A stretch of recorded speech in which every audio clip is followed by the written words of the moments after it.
inevitably traveling from Russia to the U.S. this week. Meanwhile, Jahar remains hospitalized and no date yet has been set for his arraignment.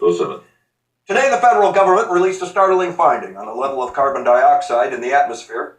We'll have EPA Deputy Assistant Administrator Richard Westbrook here in a moment, but first, ACN's Maggie Jordan filed this report.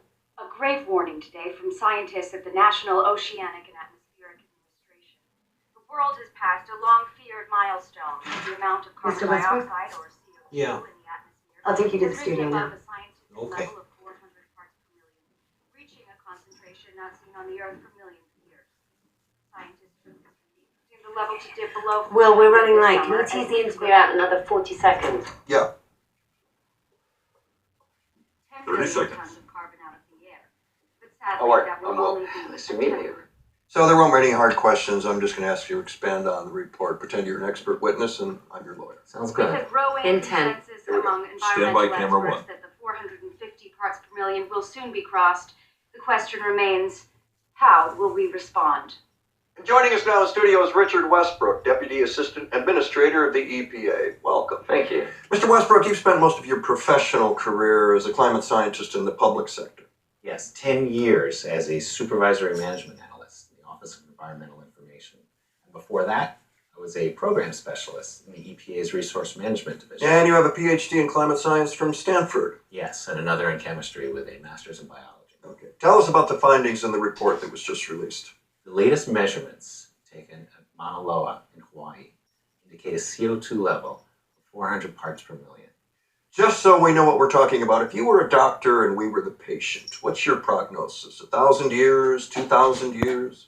A person has already been born who will die due to catastrophic failure of the planet. What did he just say? Okay, can you expand on that? Sure. The last time there was this much CO2 in the air, the oceans were 80 feet higher than they are now. Two things you should know. Half the world's population lives within 120 miles of an ocean. And the other?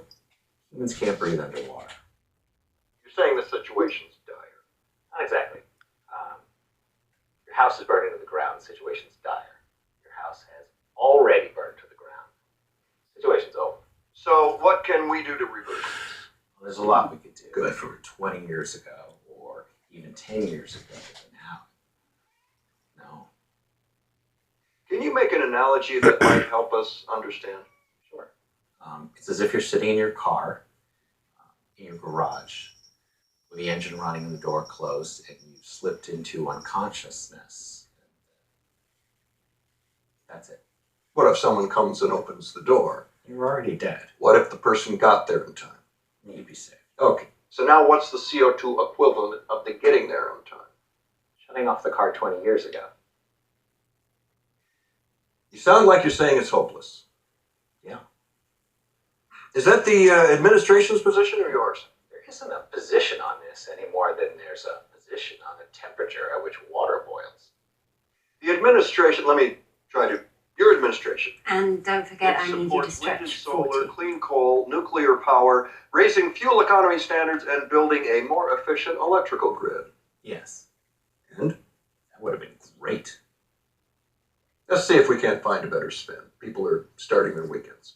The report says we can release 565 more gigatons of CO2 without the effects being It calamitous. says we can only release 565. So what if we only release 564? Well, then we would have a reasonable shot at some form of dystopian post-apocalyptic life. But the carbon dioxide in the oil that we've already released is 2,795 gigatons. So What would all this look like? mass migrations, food and water shortages, spread of deadly disease, endless wildfires, way too many to keep under control.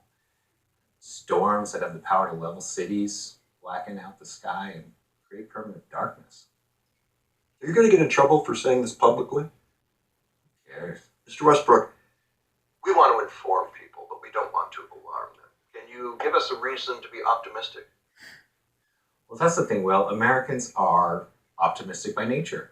And if we face this problem head on, if we listen to our best scientists and act decisively and passionately, I Still don't see any way we can survive. Okay, Richard Westbrook, Deputy Assistant Administrator of the EPA. Thank you for joining us. Thanks for having me. This is Newsnight. We'll be back right after this.